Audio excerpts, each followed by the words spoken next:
தமிழ் சினிமாவின் சீனியர் இயக்குனர் மற்றும் நடிகர் எஸ்.ஜே. சூர்யா. அவர் கடைசியாக 2015ஆம் ஆண்டு இசை படத்தை இயக்கினார்.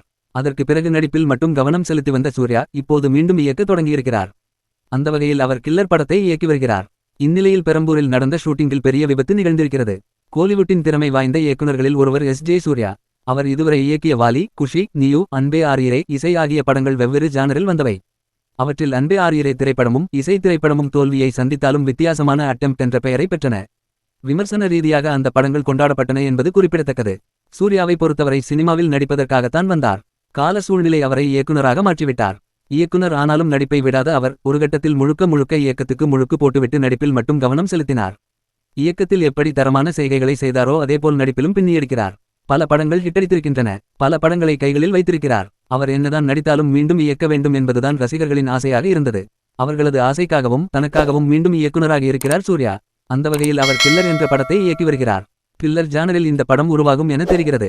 ஏ.ஆர். ரஹ்மான் இப்படத்துக்கு இசையமைப்பாளராக கமிட்டாகியிருக்கிறார். பான் இந்தியா படமாக இப்படம் வெளியாகவிருக்கிறது. பல வருடங்கள் கழித்து சூர்யா இயக்குனராக இருப்பதால் இப்படத்தின் மீது எக்கச்சக்க எதிர்பார்ப்பு எழுந்திருக்கிறது.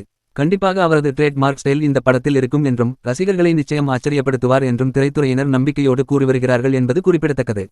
இந்நிலையில் கில்லர் படத்தின் ஷூட்டிங் பெரம்பூர் பின்னிமில்லில் நடந்தது. அப்போது அங்கே இருந்த சிலிண்டர் வெடித்ததில் 4 நபர்கள் காயமடைந்தார்கள். உடனடியாக மருத்துவமனையில் அனுமதிக்கப்பட்டு அவர்களுக்கு சிகிச்சையும் வழங்கப்பட்டது. ஆனால் சிகிச்சை பலனின்றி மதுரவாயலை சேர்ந்த மதன் என்பவர் பரிதாபமாக உயிரிழந்துவிட்டார். வெடிகுண்டு வெடிப்பது போன்ற காட்சியை எடுப்பதற்காக சிலிண்டரில் கேஸ் நிரப்பிய போது இந்த விபத்து நிகழ்ந்திருப்பது தெரியவந்திருக்கிறது. இந்த சம்பவம் திரைத்துறையில் சோகத்தையும் பரபரப்பையும் ஏற்படுத்தியிருக்கிறது.